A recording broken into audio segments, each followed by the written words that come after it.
Deuxième quart du 12e hizb.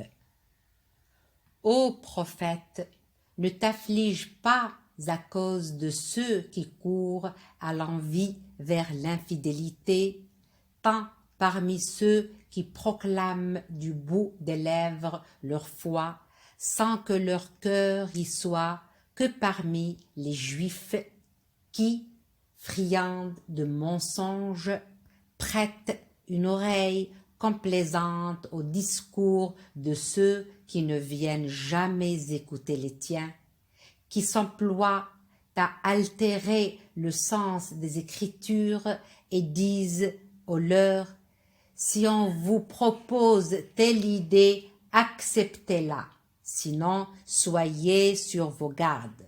En vérité, tu ne pourras rien pour sauver ceux que Dieu a décidé de mettre dans le désarroi et dont il ne veut pas purifier les cœurs.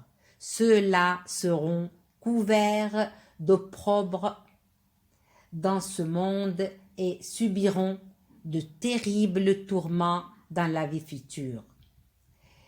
Ils sont toujours friands de mensonges, toujours avides de gains illicites.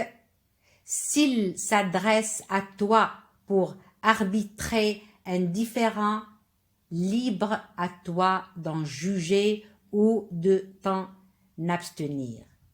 Si tu t'abstiens d'intervenir, ils ne sauront te nuire en aucune manière. Mais si tu les juges, fais-le en toute équité. Dieu aime ceux qui sont équitables. D'ailleurs, pourquoi te soumettrait-il leurs différends alors qu'ils détiennent la Torah où sont réunies les sentences du Seigneur, si ce n'est pour récuser ensuite tout jugement quand il leur est défavorable? Ces gens-là n'ont rien de commun avec les croyants. En vérité, nous avons révélé la Torah comme guide et comme lumière. Et c'est sur la base de ce livre que les prophètes soumis à la volonté de Dieu, ainsi que les rabbins et les grands théologiens, en tant que gardiens et témoins de cette écriture, devaient rendre la justice entre les Juifs. Ne redoutez donc pas les hommes, mais redoutez-moi.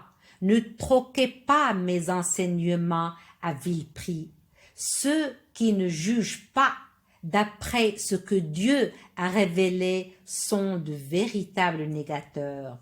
Nous leur avons prescrit dans la Torah vie pour vie, œil pour œil, nez pour nez, oreille pour oreille, dent pour dent. Quant aux blessures, elles tombent sous la loi du talion. Quiconque renonce par charité à ce droit obtiendra la rémission de ses péchés. Ceux qui ne jugent pas d'après ce que Dieu a révélé, ceux-là sont les injustes. Nous envoyâmes à leur suite Jésus, fils de Marie, qui vient confirmer le contenu de la Torah précédemment révélée. Nous le dotâmes de l'Évangile qui est à la fois un guide et une lumière corroborant la Torah et servant en même temps de direction et d'exhortation pour ceux qui craignent le Seigneur.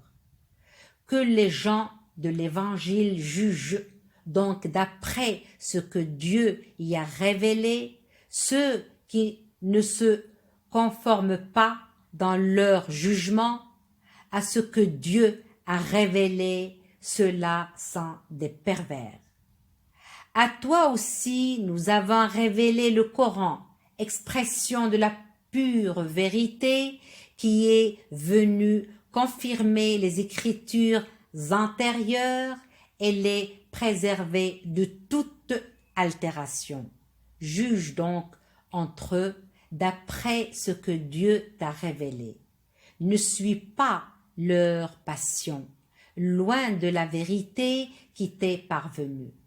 À chacun de vous, nous avons tracé un itinéraire et établi une règle de conduite qui lui est propre. Et si Dieu l'avait voulu, il aurait fait de vous une seule et même communauté. Mais il a voulu vous éprouver pour avoir l'usage que chaque communauté ferait de ce qu'il lui a donné. Rivalisez donc d'efforts dans l'accomplissement de bonnes œuvres, car c'est vers Dieu que vous ferez tous retour, et il vous éclairera alors sur l'origine de vos disputes.